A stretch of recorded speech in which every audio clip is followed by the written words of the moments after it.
Good morning, dear students of class 8. Welcome to the English online learning class. Today we are going to take up part 5 of the lesson. This is Jody's Fawn. So first let us have a quick recap of the lesson. Now, Penny, who was Jody's father, had been bitten by a rattlesnake, and he killed a doe and used its heart and liver to draw out the poison. Now Jody wondered what is going to happen to the little fawn who was left without a mother. So he was very worried, and he went to his father Penny, who was lying in the bed taking rest.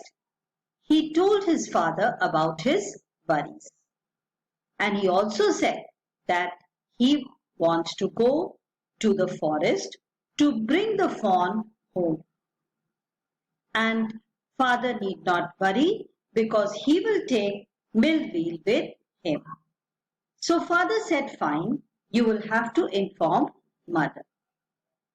Now when he went to his mother to tell her about father's and his decision, even Doc Wilson approved. He said that the boy and father is right. So Ma Baxter, she could not say no. Both Millville and Jody, they rode on the back of the horse into the forest in search of the fawn. And Jody said that he will be able to recognize the fawn. And when Mill asked him that how does he know that the fawn was a male one, he said that the spots were all in a line. This knowledge was given to him by his father.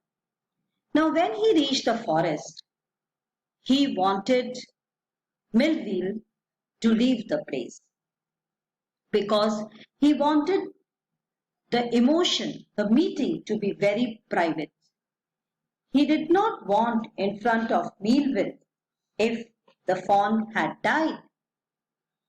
He did not want that he should cry, and he also did not want that his happiness should be seen by Millville when he would find the fawn alive.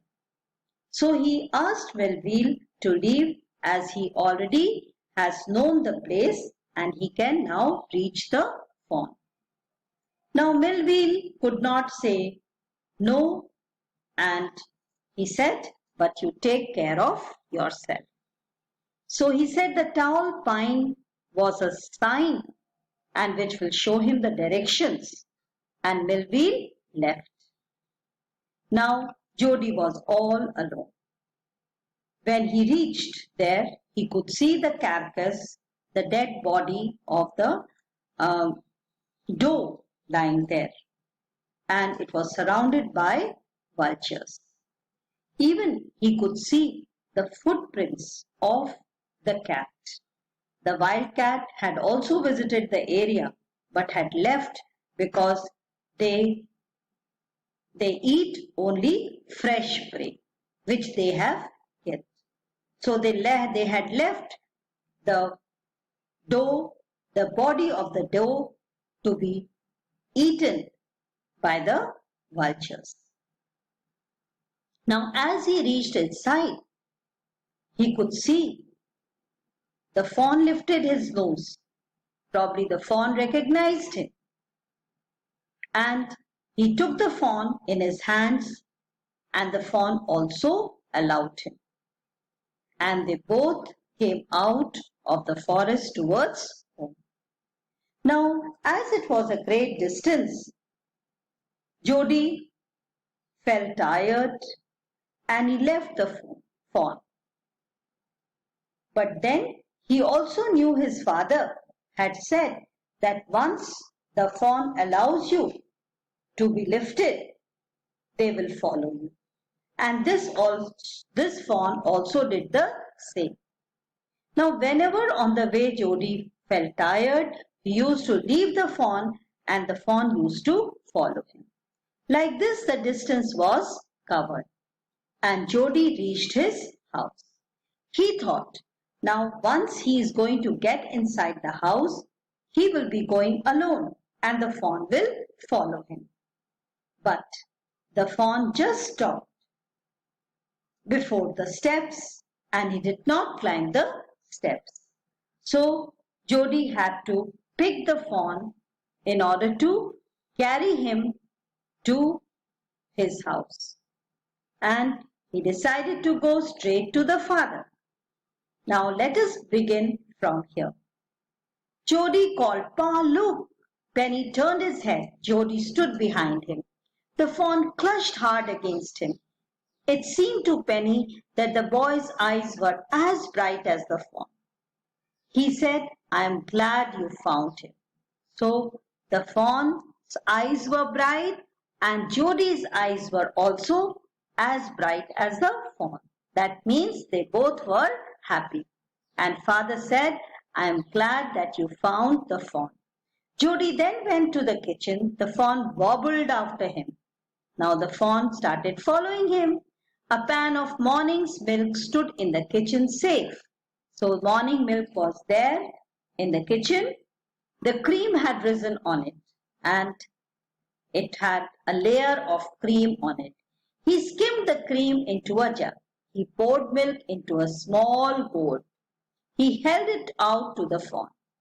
It butted it suddenly, smelling of the milk. So when the milk was poured into a small bowl, the fawn accepted it and started licking it. He saved it precariously from spilling over the floor. It could make nothing of the milk in the pot. So the fawn was very carefully sipping the milk, not letting it flow on the floor. And the milk in the gourd was finished. He dipped his fingers in the milk and thrust them into the fawn's soft, wet mouth. So he started dipping his finger and then putting it into the fawn's mouth. It sucked greedily. The fawn liked the milk and was sucking it greedily.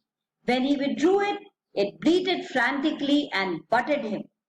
So when the fawn did not get milk, it was making a noise.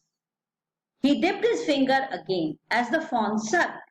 He lowered them slowly into the milk. The fawn blew and sucked and snorted. So the fawn had accepted the milk. He was drinking the milk. It stamped its small hooves impatiently. Now it was just putting its small hooves on the ground, wanting more milk. As long as he held his fingers below the level of milk, the fawn was content, was satisfied. So Jody was dipping his fingers and then making the fawn lick with from his own fingers. It closed his eyes dreamily. The fawn was enjoying the milk. It was ecstasy to feel its tongue against his hand. And Jody enjoyed the touch of the fawn's tongue against his hand. Its small tail flicked back and forth. The tail of the fawn was also moving back and forth.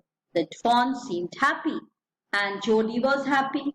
The last of the milk vanished in a swirl of foam and gurgling. So even the last drop of milk was finished. So this lesson, beautiful lesson about a bonding between this boy Jody and Fawn, who was without a mother but now in the care of Jody, is written by Marjorie Kinnan Rawlings. So we stop here and we take up the next lesson in the next class. Thank you, students.